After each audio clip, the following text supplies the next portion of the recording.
espinas de familia,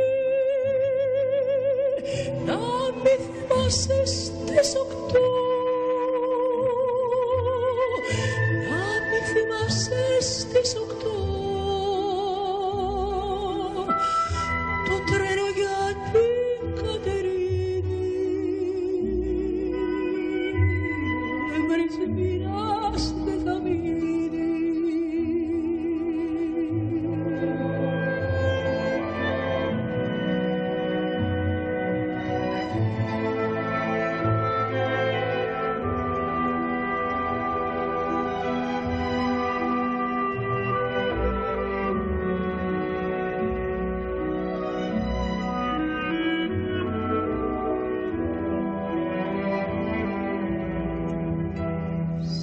βρήκα πάλι ξαφνικά να πίνεις τους μας του Λευτέρη. Νύχτα δε θα έρθεις άλλα μέρη να έχεις δικά σου μυστικά, να έχεις δικά σου μυστικά.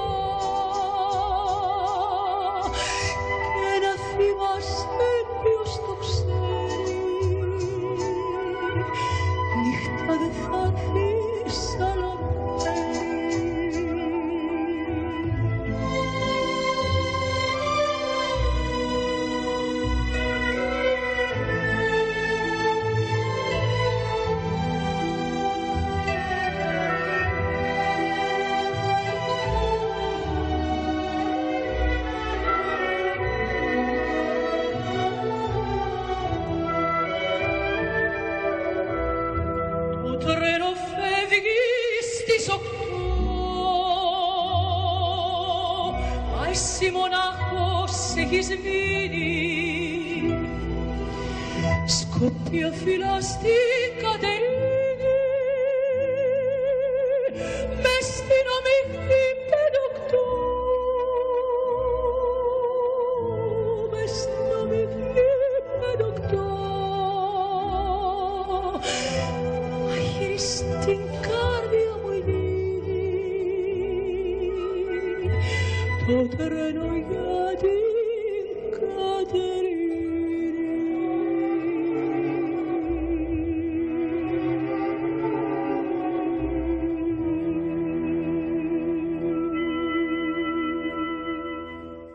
안녕하십니까.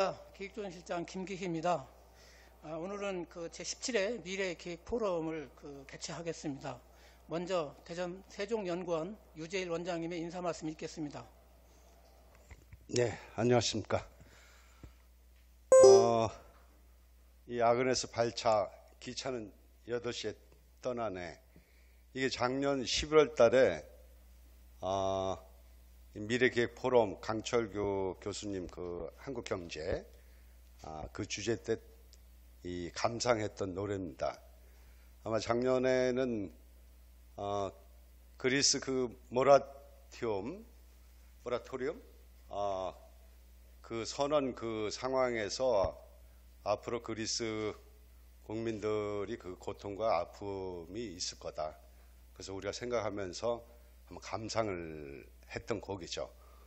오늘은 하태훈 교수님 환영 차원에서 준비했는데 그래도 11월 달에는 이 노래가 가장 그 적합한 것 같습니다. 지금 우리 사회도 여러 그 힘들고 분노하고 또 슬픈 이런 그 상황에 있죠. 그래서 이 노래가 그래도 우리한테 조금이라도 힐링이 되면은 좋지 않겠냐 해서 겸사겸사 생각을 해가지고 준비를 해본 겁니다. 여전히 나이 든 남성은 굉장히 좋은 것 같습니다. 오늘 저 특강을 해주실 그 하 교수님은 잘 아시는 분도 있지만 한국에서 가장 패셔너블한 교수로 알고 있습니다. 아주 뭐 이 백발에다가 이 의상이 최고의 그 패셔너블로 알고 있습니다. 그러면서도 우리 사회에서 아마 가장 강직하고 정의롭게 실천하는 지식인 손가락에 들어간다고 봅니다.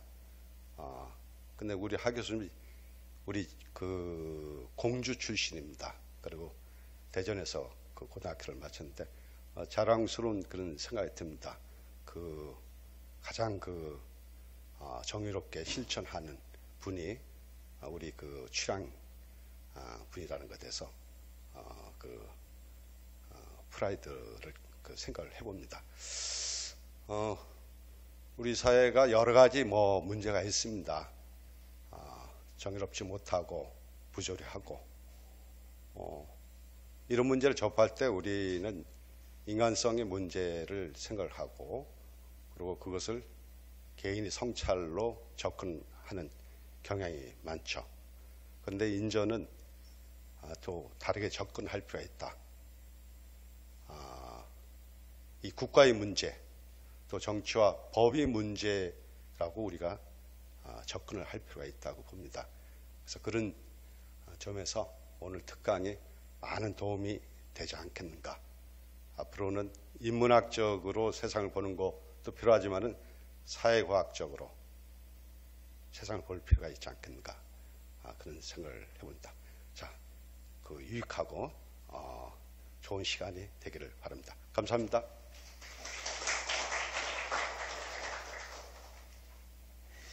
오늘 강연해 주실 그 주제는 사법정의의 구현, 검찰이 바로 서야 대한민국이 바로 선다입니다.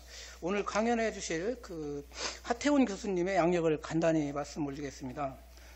대전고등학교를 졸업하시고 그 고려대학교 법학과를 졸업하셨습니다. 그 다음에 독일 켈른대학교에서 법학박사 학위를 취득하셨고 현재는 고려대학교 교수를 역임하고 계십니다.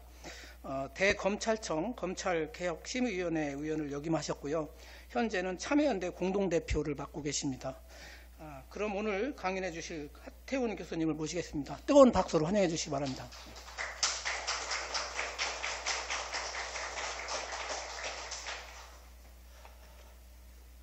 여러분 반갑습니다. 우리 원장님께서 굉장한 이 찬사를 해주셔서 몸둘 바를 모르겠습니다.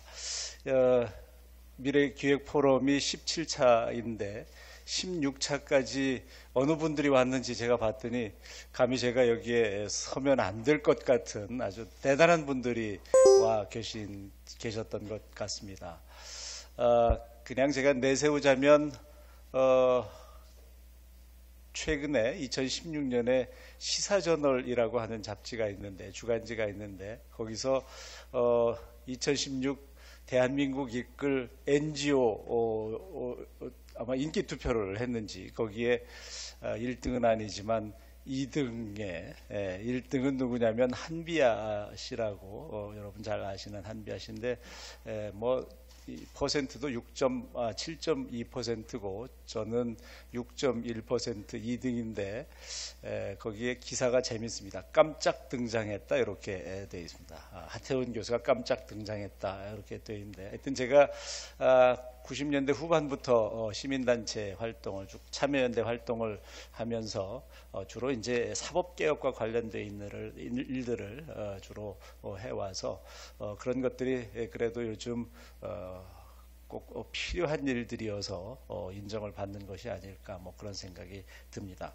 오늘 주제는 사법정의의 구현 방향과 과제 검찰이 바로 서야 대한민국이 바로 선다라고 하는 건데 뭐 김대중 대통령이 말씀하신 아주 명언이기도 하고 지금 이 시점에 실감하는 그런 격언이 아닐까 그런 생각이 들어서 주제를 정했습니다. 사법정의는 궁극적으로는 이제 법원에서 실현이 사법부에서 실현돼야 사법이라는 말 자체가 무엇이 법인가를 말하는 것이기 때문에 하여튼 옳고 그른 것 최종적으로는 법원이 말하는 거지만 우리나라 형사사건 같은 경우는 검찰이 법원으로 사건을 가지 않으면 들여보내주지 않으면 다퉈볼 여지가 없게 되는, 그래서 사법 정의를 다투어 볼 수 있는 길목을 잡고 있는 굉장히 막강한 권한을 갖고 있는 게 검찰이다라고 하는 거죠. 그래서 검찰이 정말 바로 서야 이 정의가 바로 설 수 있는 길이 되는 것이 아닐까 싶은 생각이 들어서 오늘 말씀을 드리는데요. 그 첫머리에 보면 정윤회 국정개입 의혹 수사와 검찰의 과호 이렇게 되어 있는데, 제가 사법개혁과 관련해서는 하여튼 오래전부터 90년대 말에 이제 김대중 정부 때 사개위라고 하는 게 사개추위가 구성이 됐고, 그다음에 노무현 정부 때 사개위, 그리고 그 후속 기구로서 사개추위 뭐 이런 것들이 쭉 만들어졌는데, 거기에 뭐 다 참여를 해와서 사법개혁 논의에 이제 비교적 많이 관여했다 이렇게 볼 수가 있어서 주로 이제 이런 부분을 말씀을 드리는데, 정윤회 국정개입 의혹 참 역사의 가정은 없지만 검찰이 이걸 제대로 그래도 파헤쳤더라면 지금과 같은 상황은 아니지 않을까. 대통령이 5%의 신뢰를 얻지 못하는, 5%도 안 되는 90%가 신뢰하지 못한다라고 하는 거니까 참 엄청난 일이지 않습니까? 민주적으로 정당성을 갖고 태어난 대통령인데도 불구하고 이렇게 신뢰도가 바닥이라고 하는 것은 그 곁에 있는 검찰의 문제가 크다, 저는 그렇게 생각합니다. 물론 뭐 본인이든 하여튼 그 권력을 사유한 사람들의 책임이긴 하지만 그것을 곁에서 좀 통제하고 견제하지 못한 검찰이 아닌가라고 하는 생각이 듭니다. 그 사건이 났을 때 세계일보에서 보도를 하니까 대통령이 곧바로 그 찌라시 같은 수준이고 국기문란이다, 유출하는 것 자체가 국기문란이다, 이렇게 가이드라인을 주니까 검찰은 그 문서의 내용을 수사하는 것이 아니라 누가 유출했는가라고 하는 것에 초점을 맞추어서 결국 유출한 사람들만 처벌을 하기도 하고, 일부는 뭐 거의 무죄가 됐죠. 법원에서 무죄가 되고, 어느 경찰은 청와대 파견된 경찰은 자살까지도 하게 되는 이런 이제 사건이었는데, 그때 이제 공직비서관이었던 조홍천 비서관은 지금 이제 국회의원이 돼 있고 한데, 그때 수사했던 사람들 지금 보면 다 승진해 있습니다. 서울검사장은 검찰총장이 돼 있고, 그때 3차장 하에서 수사를 했는데 3차장 검사는 창원지방검사장으로 승진해서 가 있고, 그 다음에 우병우 비서관은 민정수석이 되는 거죠. 그 이전에 최동욱 총장이라고 여러분들 기억하시죠? 대선 개입, 국정원의 대선 개입 수사할 때 대통령 말을 듣지 않아서 결국은 잘렸다. 최근에 어느 인터뷰에 나와서 법대로 하다가 잘렸다, 이렇게 이제 되는 거죠. 그야말로 법대로 하면 잘리고 대통령의 심기를 잘 받들면 승진하는 구조가 돼 있다 보니까 검찰의 관심은 진실을 규명하는 것이 아니고, 정의를 구현하는 것이 아니고 대통령의 뜻을 받드는 그런 조직으로 바뀌어버렸다라고 하는 거죠. 그런 상황을 본 젊은 검사들도 마찬가지일 겁니다. 처음 들어갈 때는 그야말로 하여튼 사법시험 붙었을 때의 심정으로 나라의 정의를 내가 세워보겠다, 뭐 이렇게 생각하고 들어가지만 들어가 보면 선배들이 다 승진하고 좋은 자리 가는 걸 보면 이렇게 해서는 안 되는 거구나.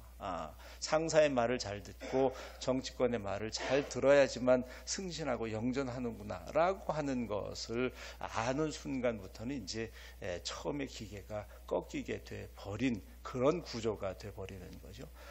요즘 이런 일들을 보면서 대한민국 공직자라고 하는 것은 그야말로 나라를, 우리 뭐 일반 시민들하고 일반 뭐 기업에 있는 사람들하고는 다른 소명 의식이 있어야 될 것 같은데, 가만히 보면 자기의 자리, 영전, 승진에 목이 매여 있었던 것이 아닌가라고 하는 거죠. 나라를 위한 것이 아니라 자기 개인을 위한 것들이어서 바로 우리 일반 시민들과 똑같은 좀 더 달랐어야 되는데 그런 것들이 아니었나라고 하는 생각에서 굉장히 경찰의 과오가 지금의 사태를 어느 정도 부추기는 중간에 2014년 정도에 한 번쯤 끊어줬으면 지금과 같이 이렇게 국정이 농단되고 개인에 의해서 권력이 좌지우지가 되는 우리가 준 권력을 그냥 좌지우지 사인이 좌지우지 해버려서 많은 사람들은 주권 회복 뭐 이런 운동까지 해야 되는 것 아닌가라고 하는 것이고 내일이 사실은 뭐 굉장히 중요한 어떤 기점이 되기도 할 텐데 전국에서 모여서 촛불 시위를 하겠다라고 하는 건데 하여튼 대통령은 뭐 이런 말씀 이렇게 공개적으로 드려도 되는지 모르겠습니다만은 대통령 지난번 두 번째 사과에서 사이비 종교에 빠져 있고 뭐 구술했다라고 하는 건 전혀 그렇지 않다 이렇게 얘기를 했는데 가만히 생각해 보면 사이비 종교에 빠진 사람들이 내가 사이비다 이렇게 생각하지는 않는 거 아닌가 몰라요. 하여튼 뭐 그럴 것 같긴 합니다. 거기에 뭐 매몰돼 있고 거기에 신봉하고 있기 때문에 자기 자신이 어떤 상황. 그래서 많은 사람들이 이렇게 얘기하기도 합니다. 대통령 퇴진하라라고 하는 얘기가 전달이 되지 않을 것이다. 어느 분은 뭐 본인만 모르고 다 한다 이렇게 이제 얘기를 하는데 본인이 모를 수밖에 없는 게 아닐까. 본인은 이제 거기에 매몰돼 있으면 뭐 다른 자기가 정상이라고 생각을 하지 않을까 뭐 그런 생각도 해보는데 하여튼 어쨌든 지금의 상황에 부역자는 검찰일 수 있겠다. 뭐 그런 생각을 해보고 검찰이 그때 좀 더 그야말로 정의롭게 일을 해결했더라면 지금과 같은 혼란은 오지 않았을 것이 아닌가라고 하는 생각을 해봅니다. 도덕성도 이렇습니다. 검찰은 뭐 하여튼 이 사건이 있기 전에는 이 검사장이 초유로 구속되는 현직 검사장이 68년 검찰 역사상 처음 구속되는 그런 아주 이 사태까지 벌여졌고 검찰청 홈페이지에 보면 뭐라고 되어 있냐면 검찰은 사회의 불법과 부정을 발본색원하고 거악을 척결해서 맑고 투명한 사회를 만들기 위해서 부패를 척결한다. 부패 척결한다라고 하는 거악, 하여튼 뭐 조그만 것들은 경찰이 하고 우리들은 큰 악을 척결하려고 하는 것이다, 임무다 이렇게 얘기하면서 실제는 그 검찰들이 거하게 물들은 것이 아닐까라고 하는 거죠. 그것도 뭐 일선 검사들이 아니라 검사장, 부장검사 뭐 이런 사람들이 소위 스폰서라고 하는 스폰서 검사가 되기도 해서 친구들로부터 뭐 엄청난 돈을 받기도 하고 해서 도덕성마저 잃어버린 것이 아닐까라고 하는 것인데 과연 지금의 검찰을 누가 무엇이 이렇게 만들었나라고 하는 원인을 한번 생각을 해보면 많은 권한을 독점을 했기 때문에 그런 것이 아닐까라고 하는 거죠. 검찰은 그런 일들이 벌어질 때마다 개인의 일탈이다 이렇게 주로 얘기를 합니다. 개인적인 것이다. 이게 뭐 검찰의 전체적인 문제가 아니다. 이렇게 얘기하지만 개인적인 일탈에 지나지 않는 것이 아니고 검찰 조직에 기인하는 것이 아닐까라고 하는 거죠. 그렇게 개인이 그렇게 엄청난 더 나아가면 제주도에서는 뭐 이상한 일도 검사장 이상한 일도 있었기도 하고 그다음에 무슨 검찰총장 후보자가 뭐 무슨 성접대를 받았다든지 뭐 어디 별장에서 파티했다든지 뭐 이런 것들이 나오는 이유는 개인적으로 뭐 윤리적으로 문제가 있어서가 아니고 검찰이 갖고 있는 막강한 권한 때문에 자기들이 그런 일탈 행위를 해도 모든 걸 통제할 수 있다 이렇게 생각을 하는 거죠. 왜? 검찰은 수사를 할 거냐 말 거냐를 결정을 재량으로 하는 겁니다. 물론 이제 경찰이 수사하기도 하지만 큰 중요한 사건들은 검찰이 수사 여부를 결정을 합니다. 그 다음에 수사를 하고 나서도 기소할 것이냐 여부를 검찰이 재량으로 결정을 합니다. 수사권과 기소권을 재량으로 갖고 있다 보니까 자기들이 사건을 다 왜곡하고 덮을 수 있다라고 하는 막강한 권한이 있기 때문에 그런 행위를 해도 문제 없을 것이다 이렇게 되는 거죠. 그런 권한을 검찰에 들어가자마자 배운 사람이 있죠. 어떤 이 로스쿨 나온 검사는 피의자하고 성관계를 가진 뭐 이런 검사도 있었죠. 전모 검사 사건이 있었죠. 이런 것 등을 보면 검찰이 얼마나 막강한 권한을 갖고 있나, 그렇게 해도 덮어질 수 있다라고 하는 생각을 갖고 있기 때문에 그런 것이 아닐까. 그야말로 검찰 권력이 검찰 조직이 조직적 권력화되어 있기 때문에, 막강한 힘이 있기 때문에 이제 그런 것이 아닐까라고 하는 것이고, 그 막강한 수사 기소권은 어디를 향할 수 있느냐면 기업도 향할 수 있고, 재벌도 향할 수 있고, 정치권도 향할 수 있고, 언론도 향할 수 있고, 아니면 맘만 먹으면 제가 오늘 얘기한 것도 문제 삼을 수도 있는, 하여튼 이런 막강한 권한을 갖고 있기 때문에, 공무원도 그렇고 이제 그런 정보들을 수없이 가지고 있겠죠. 이제 그러면서 적당한 시기에 그것을 활용해서 사람의 입을 닫게 한다든지, 아니면 말을 잘 듣게 한다든지 하는 이런 권력으로 활용을 하는 것이 검찰의 권한이 아닌가라고 하는 것이고, 그래서 이제 정의를 하여튼 다투어 볼 수 있는 길목을 잡고 있는 게 바로 검찰의 그러한 막강한 권한이기 때문에, 사법 정의가 실현되려면 법원도 잘해야 되지만, 그 길목을 잡고 있는 검찰이 제대로 돼야 우리 사회에 정의가 실현되는 것이 아닐까라고 하는 거죠. 특히 이제 검찰 비리 같은 것 등은 자기들이 수사하고 자기들이 기소하니까 제대로 수사하고 제대로 기소할 리가 없다 보니까 이제 그런 막강한 권한을 이용해서 일탈적인 행위들을 하게 되는 것이 아닐까라고 하는 거죠.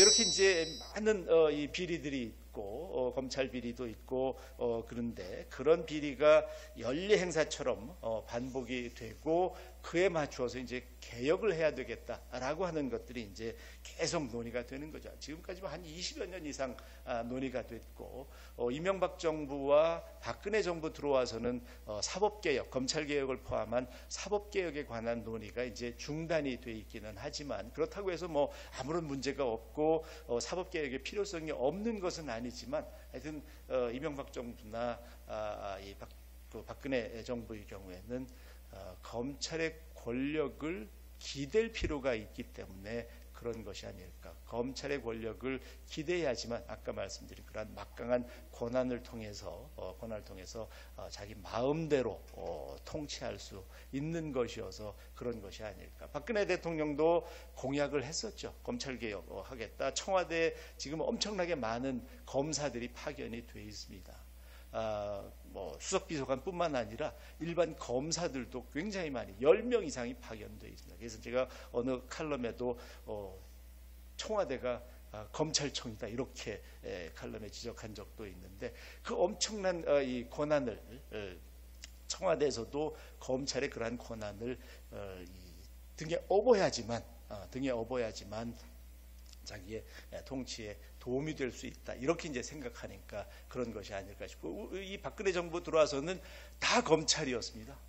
이 비서실장도, 초대 비서실장도 그렇고, 지금 국무총리도 그렇고, 하여튼 모든 사람들을 다 검찰 출신으로 그렇게 보는 건 아까 말씀드린 것처럼 검찰을 장악하면 하여튼 모든 걸 장악할 수 있고, 재벌도 장악할 수 있고, 재벌도 컨트롤할 수가 있는 거죠. 재벌이 갖고 있는 여러 가지 비리들, 비자금, 여러 가지 것들을, 정보를 다 가지고 있으면서 그걸로 압박을 해서 지금과 같이 이 재단을 세운다고 삥을 뜯는 이런 하여튼 하급적인 이런 일들까지 벌어지는, 물론 수사를 통해서 밝혀져야 되겠지만, 지금까지 나온 걸 보면 하여튼 수석 비서관이 가서 돈을 뜯어서 몇백억 모아서 재단을 만들기도 하는 것은 그런 정보를 갖고 있기 때문에 그렇습니다. 기업들, 롯데 같은 경우도 70억, 115억 줬다가 70억 되돌려 수사를 받고 있었거든요. CJ 같은 경우도 기업 총수가 수감되어 있었기 때문에 사면을 받아야 되는 거죠. 그러다 보니까 이제 그런 필요에 의해서 딜을 할 수밖에 없게 되는 것이고, 부영인가 하는 데는 세무조사 같은 것을 협박해가지고 돈을 뜯어내기도 하고, 미수에 그치긴 했지만, 이제 그런 것들이 벌어지는 것은 굉장한 정보를 갖고 있기 때문에 그렇습니다. 검찰이 갖고 있는 정보라고 하는 건 곧바로 수사로 이어지고 처벌로 이어질 수 있는 정보를 갖고 있기 때문에, 그래서 많은 정치인들이 검찰 개혁을 주장하다가도 또 꼬리 내리는 이유는 자기들도 자유로울 수 없기 때문에 그렇습니다. 선거 과정을 통해서 불법적인 선거 운동도 있기도 하고 수사 대상이 될 수도 있기 때문에 정치권도 끝까지 검찰 개혁을 주장하지 못하는 이유도 이제 바로 그런 것들이 아닌가라고 하는 거죠. 이제 그런 점에서 보면 검찰은 정말 개혁이 돼야 되는 그런 대상이 아닌가라고 하는 거죠. 지금까지 이제 검찰 개혁에서 많이 논의된 것들은 이제 법조 비리 같은 것들, 의정부나 대전 법조 비리가 있을 때 이제 그 법조 비리를 어떻게 해소할 것인가, 뭐 이런 것들이 이제 논의가 많이 됐었고, 그 다음에는 이제 정치 권력으로부터 얼만큼 중립적으로 이 수사를 할 수 있는가라고 하는 것이 이제 이슈가 됐었고, 그 다음에 이제 검찰이 자기들이 기소하고 수사하고 기소할 수 있는 권한을 자기들이 갖고 있다 보니까 자기들 이 비리라든지 아니면 정치권이라든지 뭐 힘 있는 재벌이라든지 이런 것들은 제대로 수사하고 기소하지 못하는, 그래서 이제 검찰 이외의 다른 조직이 필요하지 않는가. 그래서 이제 지금 우리 현재 도입이 되어 있는 특별검사 제도라고 하는 것들이 이제 논의가 됐었고, 재작년에 특별검사법이 통과가 돼서 특별검사법은 통과가 돼 있는데, 이 특별검사라고 하는 게 이제 검찰이 하지 못했을 일들을 이제 하도록 하는 것인데, 특별검사가 의미가 있으려면 그냥 법으로 만들어 놓고 제도만 만들어 놓으면, 그리고 이제 이 사건이 터질 때 이제 임명을 해서 수사하는 이런 구조로 가면 결국은 검찰의 손을 빌릴 수밖에 없는 거죠. 수사 인력이 없기 때문에 특별검사만 임명해놓고 다른 수사 인력은 다 검찰에서 도움을 받아야 되기 때문에 자기들이 한 일을 잘못했다고 뒤집을 수는 없는 거죠. 그래서 여태까지 뭐 20몇 차례인가 19차례 20차례인가 하여튼 특별검사를 임명했어도 별로 효과가 없어, 돈만 버리고 효과가 없었다라고 하는 게 바로 그 이유여서, 그래서 이제 저희 시민단체에서는 뭘 주장하냐면 상설적인 기구로, 검찰처럼 상설적인 기구로서 특검을 해놔야지만 거기서 이제 연례적으로 하여튼 수사도 하고 정보도 얻고 예방 활동도 하고 등등해서 이제 일이 터지면 이제 거기에 자체적으로 수사 인력이 있는 거니까 그런 특별검사만이 효과적인 특별검사일 것이다, 이렇게 이제 주장을 했지만 결국은 하여튼 그냥 법만 만들어 놓은 제도적 특검이다, 이제 우리가 이렇게 하고 상설적 특검을 만들어야지만, 상설 기구화해야지만 거기에 인력도 있고 그 인력들이 이제 상시 수사 활동을 할 수 있겠다라고 하는 거죠. 지금 이제 검찰 개혁은 여태까지 잘 되지 않는 이유는 아까 말씀드린 것처럼 정치권이 결국은 검찰의 도움을 받을 수밖에 없는, 그리고 약점이 잡혀 있는, 막말로 하면 약점이 잡혀 있는 그런 상황이기 때문에 그렇기도 하고, 국회의 이 검찰 개혁과 관련해서는 법사위에서 논의하고 통과가 돼야 되는데, 법사위에 검찰들이 엄청나게 많이, 한 번 검찰은 영원한 검찰인가 봐요. 해병은 뭐 영원한 해병이다, 뭐 이렇게 얘기하는데, 하여튼 검사는 국회의원이 돼도 여전히 검사처럼 활동하죠. 지금 많은 김진태 이런 하여튼 이런 사람들 다 검사 출신입니다. 판사 출신들은 조금 낫습니다. 그래도 법원의 이익을 위해서 하지는 않습니다. 자기 몸담고 있었던 조직을, 예컨대 지난해 서기호 의원이라든지 이런 분들은 그렇지 않습니다. 그런데 검찰은 하여튼 어쨌든 검찰을 떠나서 국회의원이 돼도 여전히 검사처럼 검찰 조직을 위해서 하다 보니까 다 개혁이 안 되는 거죠. 결국 국회에 가서 좌절이 되는 것인데, 저는 이제 지금은 조금 검찰 개혁의 어떤 기회가 있는 것이 아닐까, 여소야대라고 하는 상황도 있고, 검찰이 너무 신뢰를 잃었다라고 하는 것이고, 그리고 정치권도 지금 대통령의 문제도 등등 있고 해서 이 기회에 검찰이 지금 이제 이 수사가 진행되는 것을 좀 보고 나서 이제 그 뒤에 정말 국민들이 신뢰하지 못하는 그런 결과를 내놓는다면 하여튼 검찰 개혁의 불은 다시 타오르지 않을까 그런 생각을 합니다. 하여튼 검찰 조직은 좀 이 민주적으로 바뀌어야 됩니다. 검찰 조직은 검찰총장을 총술해서 일단 검사까지 상명하복의 아주 하이라키 조직을 갖고 있기 때문에 뭔가 이의를 제기할 수 있는 그런 구조가 되지 않습니다. 뭔가 불만이 있어도 뭔가 상사의 지시가 이 불만이 있어도 이의를 제기하고 싶어도 할 수 없는, 물론 법적으로는 할 수 있도록 그렇게 되어 있습니다. 이의를 제기할 수 있도록 그렇게 이제 하여튼 학자들이나 시민단체 그 요구를 해서 그런 조항들을 들여놨지만 이의 제기했다가는 인사에서 불이익을 받을 게 뻔하기 때문에 이의 제기하지 않습니다. 이의 제기해가지고 쫓겨난 사람들이 많잖아요. 국정원 대선 그 개입 사건 했던 윤 무슨 검사 윤석열이라든지 이런 분들 다 보면 상사의 명령에 복종하지 않아서 결국은 다 쫓겨나는 것이죠. 그러다 보니까 검찰 조직은 군대보다도 더한 아주 하나의 몸통으로 되어 있는 구조라서 이걸 좀 바꿔야지 되는 것이 아닐까. 그래서 이제 여러 가지 제도들을 두고 있지만 사실은 검찰 내부의 민주화는 잘 안 되고 있습니다. 법원은 그래도 뭔 일이 있을 때마다 평검사들이 뭔가 의견을 모아서 뭔가 전달하고 사법파동 이런 것들은 이제 판사들은 그래도 의견을 모아서 평판사들이 할 수 있는 구조가 되어 있는데 검찰은 전혀 그런 구조가 안 돼 있어서 제도적으로도 안 돼 있고 실제 그렇게 하라고 해도 하지 못하는 그런 구조가 돼서 검찰 내부 조직을 조금 이 민주적으로 바꿔야지 되지 않을까라고 하는 것이고요. 법무부하고 검찰이 사실은 또 밀접한 관계가 있기 때문에 그렇기도 합니다. 이제 법무부 장관이 정치인이기 때문에 법무부 장관은 검찰총장을 지휘하도록 이렇게 되어 있습니다. 그리고 구체적인 사건에 관해서는 검찰총장을 통해서 지시할 수 있도록 되어 있기 때문에 법무부 장관이 정치적 중립을 지키지 않으면 결국은 검찰 조직이 다 중립성을 잃어버리게 되는 이제 그런 결과를 가져오게 되는 것이어서 법무부와 검찰을 분리시켜야 된다. 저희들이 이제 그렇게 주장을 합니다. 지금 법무부에는 검찰이 다 파견되어 있습니다. 법무부가 거의 검찰청처럼 되어 있습니다.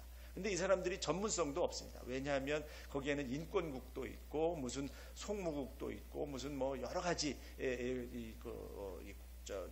부서들이 있는데 검사들이 많이 해서는 안 되는, 검사들이 할 수 없는 다른 하여튼 전문가들이 해야 될 일들 이런 것들도 다 검사가 하는데 검사는 순환 보직이기 때문에 1년 있다가 자리를 옮깁니다. 그러다 보니까 일의 연속성도 없고 별로 관심도 없습니다. 법무부에 가가지고는 장관이나 누구에 잘 보여서 이제 다음 좋은 자리로 가기 위한 여기서 너무 검사를 매도해가지고 혹시 검사가 오빠이거나 형이거나 아버지거나 이런 분들이 계시면 제가 학교에서도 이렇게 강의할 때도 꼭 이럽니다. 제가 강의 경력이 한 26년 되는데 빼놓지 않고 하는 것 중에 하나는 강의하기 전 한 5분 동안은 사회적 이슈에 관해서 주로 제 생각을 얘기를 합니다. 학생들이 전제는 하여튼 내가 옳은 게 아니고 이런 생각을 가진 사람도 있다라고 하는 것을 알아라라고. 법학을 하려면 그래도 사회 문제를 많이 알아야 되니까 이렇게 얘기를 합니다. 근데 작년인가부터 접었습니다. 학생들이 싫어합니다. 왜냐하면 판검사가 되기 위해서 돈 엄청 내고 로스쿨에 들어왔는데 교수가 얘기하는 게 맨날 판검사를 막 비판하고 우리 사법부가 문제가 있다 이렇게 얘기하니까 자기들은 큰 뜻을 품고 엄청 돈을 들여서 왔는데 그래서 강의 평가를 딱 보면 그런 얘기가 좋다 이렇게 쓴 학생들도 있지만 요즘은 별로 안 좋다고 쓰는 사람들이 많아졌습니다. 예전에는 학부 학생들은 좋다 이래서 이제 그 얘기를 끊이지 않고 해왔는데 그래서 근데 요즘은 하여튼 또 흥분해가지고 얘기 안 할 수 없는 그런 상황이어서 얘기하긴 합니다만 하여튼 그런 문제가 있는 검찰 조직이다라고 하는 거죠. 그래서 법무부를 탈검찰화 시켜야 된다. 저희들이 이렇게 주장을 합니다. 법무부에는 하여튼 법률가들이 가서 전문적으로 몇 년 동안 있으면서 인권에 관한 거라든지 출입국이라든지 이런 것들 다 검찰이 다 합니다. 출입국 관리라든지 뭐 이런 거 다 검찰이 하는 거죠. 검찰이 할 일은 아니라고 보여지는 거죠. 좀 더 전문성이 있고 그다음에 거기에 뭐 출입 본부장이나 실장이나 국장은 1, 2년 있다가 다 나가는 사람들이기 때문에 검찰이 전문화가 될 수가 없는, 그래서 탈검찰화와 전문화가 시급한 이 개혁 방안이 아닌가라고 하는 것이고요. 제가 오늘 이 말씀드리고 싶은 것은 검사장 직선제라고 하는 겁니다. 잘 못 들어보셨을 것 같기는 한데, 검사장 직선. 그러니까 이제 충청 대전지방 검사장을 주민들이 선출하자라고 하는 것이죠. 왜 그렇게 얘기를 하느냐 하면, 이 검사장은 임명권자가 대통령이기 때문에 대통령의 눈치를 보는 입장입니다. 그리고 검사장이 되려면 하여튼 정치권, 대통령에 잘 보여야지만 검사장 승진할 수 있어요. 검사들이 결국은 꿈은 뭐 검찰총장인지 모르지만 하여튼 일단 검사장은 달고 봐야 된다. 이렇게 이 경찰은 뭐 총경을, 아니면 군대는 별을 뭐 이렇게 하듯이 검사장을 달아야 되겠다. 검사장으로 승진을 해서 나가야 되겠다. 이렇게 생각을 하고 있는데, 다 보니까는 다 말을 잘 들어야 된다는 거죠. 그래서 이 정치적 중립성을 지키기 위해서는, 일단 정치권과의 독립성을 유지하기 위해서는 직선제를 하는 게 맞는 것이 아닐까. 저희가 몇 해 전부터 이제 이 주장을 하고 있습니다. 물론 문제가 있죠. 문제가 있기는 하죠. 선거가 마치 포퓰리즘 하여튼 인기 투표나 이런 것으로 될 것이다라고 하는 것이 있는데, 우리가 지방자치에도 자치단체장 선거할 때도 처음에는 그런 문제가 있지만, 지금은 오히려 장점이 더 많은 제도로 정착이 되어 있는 것이 아닐까라고 하는 것이고, 교육감조차도 지역 주민들이 뽑는데, 지역의 수사와 사건의 수사와 지역 주민의 안전과 관련돼 있는 이런 것들을 담당하는 검사장을 주민들이 뽑는 것이 맞지 않나. 그러면 이제 주민들을 위해서 그 지역의 특색에 맞게, 그 지역을 보니까 무슨 범죄들이 너무 많더라. 그러면 그 검사장이 하여튼 나는 이 범죄만큼은 아주 제대로 수사를 하겠다는 이런 선거 운동을 통해서 이제 하게 되고, 그에 대한 평가를 내리게 되면 많은 문제가 해소가 됩니다. 정치적 중립성. 그러니까 검찰총장, 법무부 장관, 대통령, 법무부 장관, 검찰총장, 검사장 이렇게 이어지는 연결고리를 여기서 딱 끊어버린다라고 하는 거죠. 전국의 16개 광역 시도별로 주민들이 선거하면 16개가 병렬적이 되는 겁니다. 이제는 상하 조직이 아니고, 이제 여기까지는 상하 검찰총장까지는 될지 모르지만 검사장은 다 대등해지는 그런 구조가 되면 조금 더 정치권으로부터 자유로울 수 있는 것이 아닐까. 임명권자로부터 좀 더 자유롭게 수사하고 기소할 수 있는. 물론 많은 사건들은 정치적인 문제하고 거의 관련이 없기도 하지만 또 이 중요한 문제들은 정치적, 예컨대 선거법이라든지 이런 것들은 굉장히 중요한 사건이고, 그 사건들은 지방에서도 일어날 수 있는 것이고 하기 때문에 그런 것 등을 정말 정의만을 바라보고 수사하고 기소할 수 있는 검사장을 주민들이, 그러니까 이제 이렇게 되면 검사장은 주민의 눈치를 보게 되는 거죠. 자기 선거권자인 이 주민의 눈치를 보고 수사하고 기소하게 함으로 해서 주민들에게 얼마나 많은 혜택이 돌아갈 수 있을 것인가라고 하는 것을 생각을 해보면, 직선제를 도입하는 것이 아주 좋은 방안이 아닐까라고 하는 것인데, 이제 이렇게 주장을 하면 이제 많은 사람들이 이제 반대를 합니다. 미국에서는 이제 일부 하고 있는 제도인데, 미국에서나 가능한 얘기가 아닌가. 우리 하면 지금 선거가 교육감 선거라든지 자치단체 선거라든지 선거가 조금 문제가 있기는 하지만, 그 선거 제도가 조금 문제가 있다고 해서 그 자체를 없애버리는 것, 이거는 잘못된, 대학 총장 문제가 있다고 해서 하여튼 직선하다 그냥 간선으로 한다든지, 지금 대통령 이런 문제가 있다고 해서 간선하자 이렇게 갈 수는 없는 거 아니겠습니까?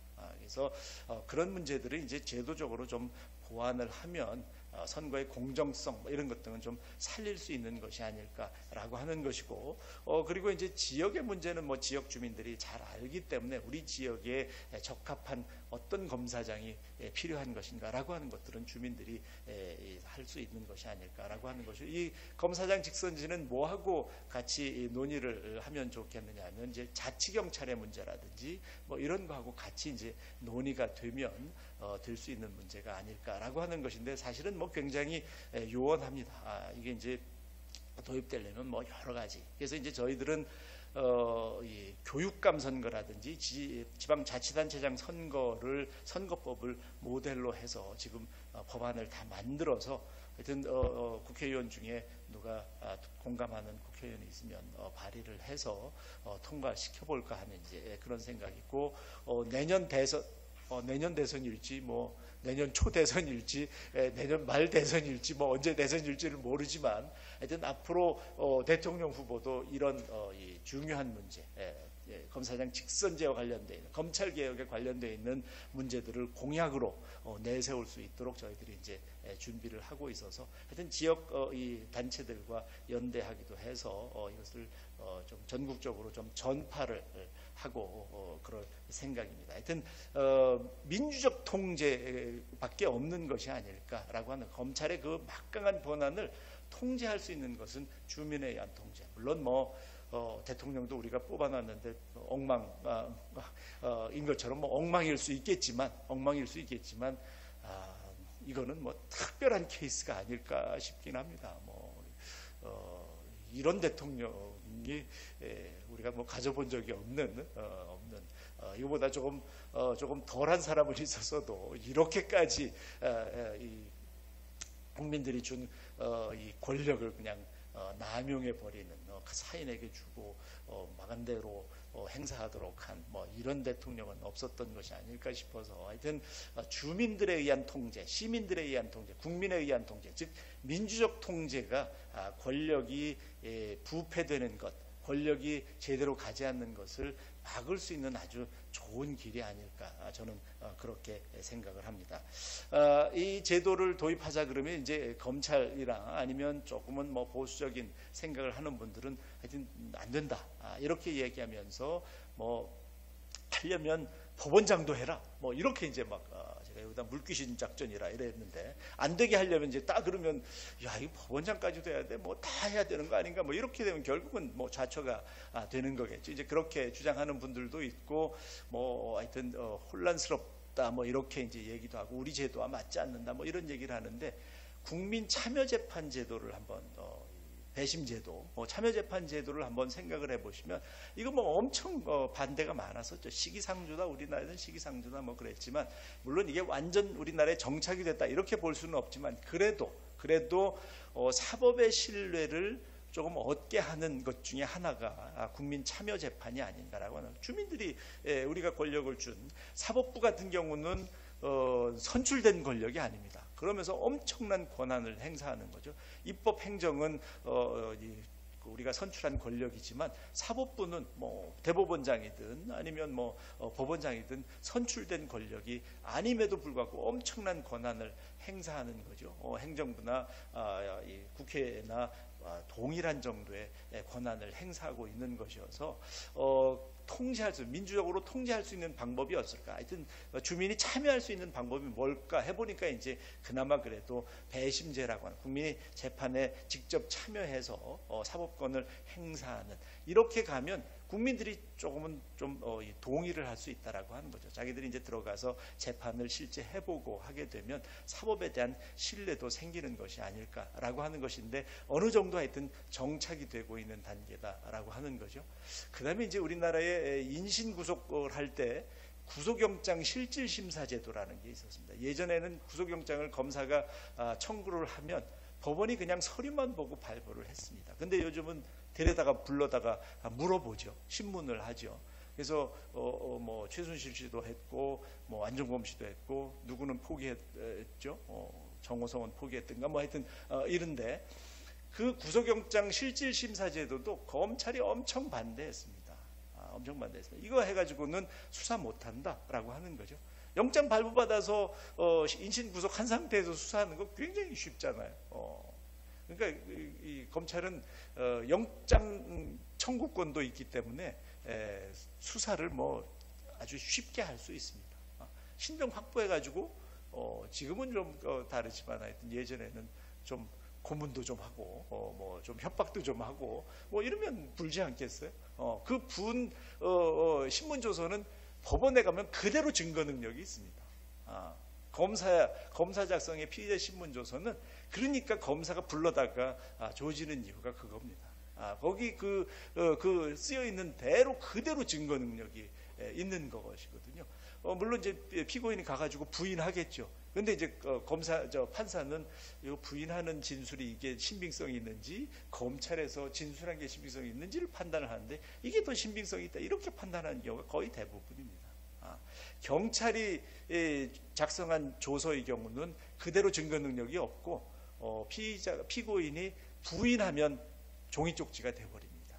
그러다 보니까 이제 검사가 데려다가 검찰이 불러다가 조서를 작성했어도 불러다가 또 하여튼 신문하고 피의자 조서를 작성하는 이유가 증거 능력이 그대로 있기 때문에 그래서 이제 우리가 조서 재판 이렇게 얘기를 하는 겁니다. 그러니까 이제 구속영장을 발부해서 데려다가 언제든지 데려올 수 있잖아요. 영장 체포돼 구속돼 있으니까 언제든지 불러다가 신문해가지고 적어서 내면 그게 그대로 유죄가 돼서 예전에는 뭐 97% 뭐 하여튼 거의 100% 가까운 유죄율이었지만 지금 이제 좀 달라진 이유가 구속영장도 제대로 발부가 이제 하여튼 자동으로 발부가 안 된다. 아까 말씀드린 피의자 신문제도, 구속 전 피의자 신문제도랑 영장 실질심사 제도가 도입이 됐기 때문에 그래서 요즘 구속되는 율이 굉장히 떨어졌죠. 그래서 예전보다 아마 3분의 1 정도로 떨어졌던가 하여튼 엄청나게 구속수가 줄어들었는데 이제 그때 그 제도를 도입할 때 이제 엄청나게 검찰이 반대를 해서 수사 못하겠다라고 하는 그러나 지금 돌아가고 있거든요.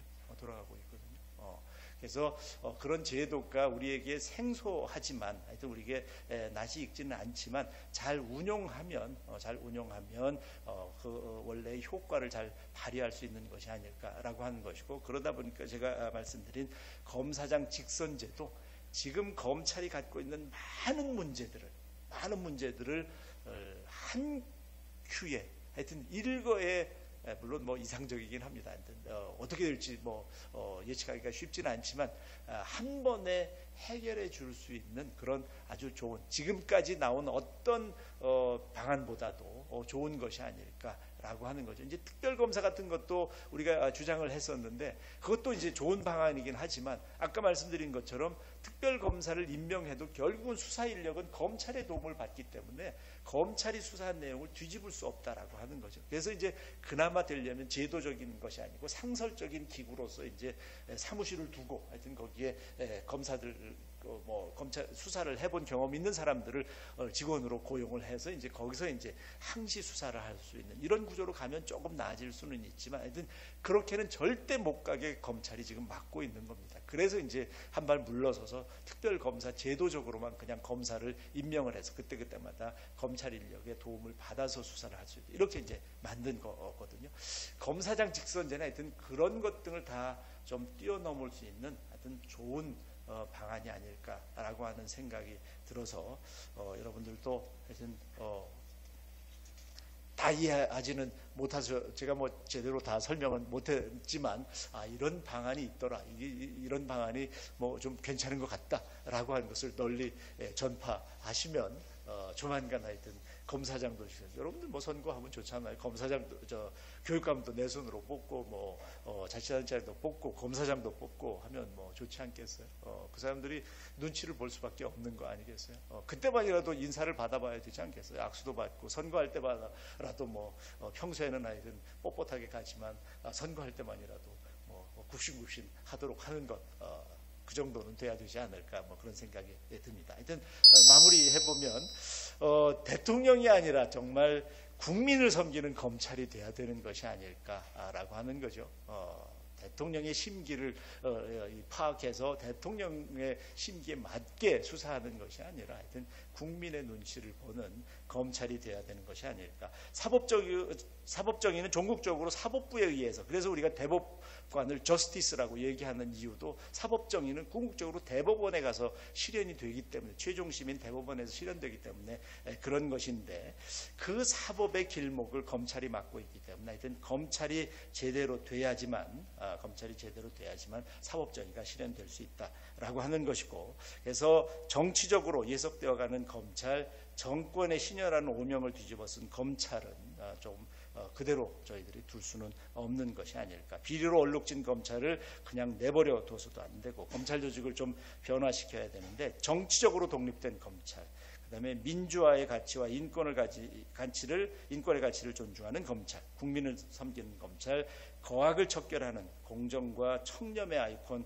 검찰이 되게 하는 것이 지금 우리가 맞이하고 있는 아주 큰 이슈가 아닌가 생각이 됩니다. 하여튼 이것들이 실현이 되면 오늘과 같은 이런 혼란스러운 상황까지는 안 오지 않을까, 뭐 그런 생각을, 희망 섞인 기대를 해보면서 강연을 마치도록 하겠습니다. 고맙습니다.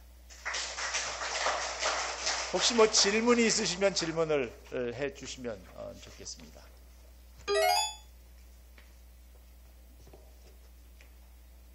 네, 교수님. 네. 교수님의 오랜 사법개혁 활동에 근거한 연구를 잘 들었습니다. 또 새로운 그런 변화, 추구 방향에 대해서 말씀을 잘 드렸는데요. 이 검찰 권력에 대한 민주적 기대 정말 필요하다고. 네. 주민에 의한 선출 제도. 이 자리에서 아주 감명 깊게 공감을 해봅니다. 우리 시민단체를 중심으로 해서 지속적으로 사법개혁에 대해서 여러 가지 역할을 하고 계신데, 이 검찰권을 결국은 좀 해체할 필요가 있지 않느냐, 그 권력을 좀 균점해주면 어떻겠냐는 그런 논의의 하나로서 수사권과 기소권을 좀 분리하자, 이런 얘기가 한동안 한참 나왔었는데, 요즘은 그런 얘기가 조금 또 잦아든 것 같아요. 그래서 지금 추구하시는 이런 그 직접적인 선출에 의한 방법과, 그 다음에 그 기소권과 수사권의 어떤 분리, 경찰이 기존 조직에 뭐 비용도 들지 않고 하니까 기존 조직인 경찰에다가 수사권을 주고 검찰은 기소 독점권만 갖는 그런 그 방법을 놓고 볼 때 좀 어떤 것이 좀 당장에 좀 근시적으로 봤을 때 실현 가능한 것인지, 정치권의 그런 그 공감 내지는 움직임과 좀 함께해서 좀 말씀을 해주시면 마음 도움이 되겠습니다. 예. 수사권, 하여튼 이 검찰과 경찰이 좀 나누는 것, 하여튼 기소권만 갖고 수사권을 주는 것, 뭐 이것도 이제 뭐 한 80년대 초반부터 이제 논의가 된 수사권 독립론이라고 하는 것인데, 수사권 독립의 전제가 저는 좀 있어야 되는 것이 아닐까 하는 생각이 들고, 이제 이런 방안은 있을 수 있을 것 같습니다. 하여튼 검찰과 경찰의 비리는 서로 상호 수사하고 기소할 수 있도록 한다든지, 뭐 이런 방안, 하여튼 전면적으로 수사는 경찰이 하고 기소는 검찰이 하는, 뭐 이런 걸로 가는 방안도 있을 뿐만 아니라, 특히 이제 문제가 되는 검찰비나 경찰비리도 자기들이 수사해서 뭐 없다 이러고 이제 끝내버리거나, 검찰비리도 이제 그렇게 가잖아요. 그래서 그런 경우에 이제 서로 한다든지, 아니면 저는 이제 최근에 어떤 방안을 얘기했냐면, 이 고발한 사건, 뭐 이런 경우는 시민들이 선택을 해서 고발을 어디다 하느냐에 따라서 경찰에 신뢰가 더 가서 경찰에 고발을 하면, 고소나 고발을 하게 되면 경찰이 수사해가지고 기소 종결까지 할 수 있는, 아니면 뭐 검찰을 더 신뢰해서 검찰이 하면 검찰이 마무리하는, 뭐 이런 국민이 선택할 수 있는 뭐 이런 방안이 혹 어떨까, 뭐 이런 생각도 해보는데, 하여튼 수사권 독립의 문제는 이게 이 표와도 관련되어 있는 거기 때문에 정치권이 쉽게 결정 지을 수 없는, 경찰 인력이 뭐 십몇만이 되는 거여서 때로는 하여튼 수사권 독립해주겠다 이렇게 얘기하다가도 검찰이 또 워낙 권한이 막강하니까 또 검찰의 눈치를 봐서 결국은 또 흐지부지되는. 그래서 역대 정권에서 계속 문제 뭐 이명박 정부 때는 그러지 않았습니다만 하여튼 그 이전까지는 뭐 끊임없이 논란이 되고 지난 대선 때도 하여튼 이슈가 되긴 했었죠. 그래서 수사권 독립을 시켜주겠다라고 하는 것을 내세운 뭐 후보들도 있었지만 하여튼 그것도 굉장히 어려운 문제가 아닐까. 검찰의 저항이 뭐 저는 검찰의 저항을 그래서 법사위의 문제를 조금 해소해야 문제를 하여튼 법사위를 반드시 뭐 거쳐야 되는 것처럼 막 이렇게 뭐 상원처럼 우리나라 뭐 그렇게 되는데 그런 것들을 좀 바꾸든지 뭐 하여튼 방법이 있어야지만 되지 않을까. 그냥 뭐 전체 본회의에서 그냥 할 수 있도록 한다든지 뭐 이렇게 가면 조금 달라질 수 있는데 법사위에서 꼭 이 검찰 개혁과 관련되는 거 하면 그 몇몇 이 법사위원들이 뭐 전화하고 뭐 하여튼 로비를 엄청 해서 결국은 무산시키는 뭐 이런 경우들이 많아서 사실은 참 국회에서 의회에서 개혁하기는 쉽지 않은 상황이긴 합니다. 국민적인 뭐 힘을 받아야 되는데 국민들은 또 수사권 독립 뭐 이런 문제가 쉽게 또 와닿지 않으니까. 네, 질문이 없으신 거는 제가 오늘 강의를 뭐 명쾌하게 잘했다라고 하는 것으로 받아들이면서 마무리하겠습니다.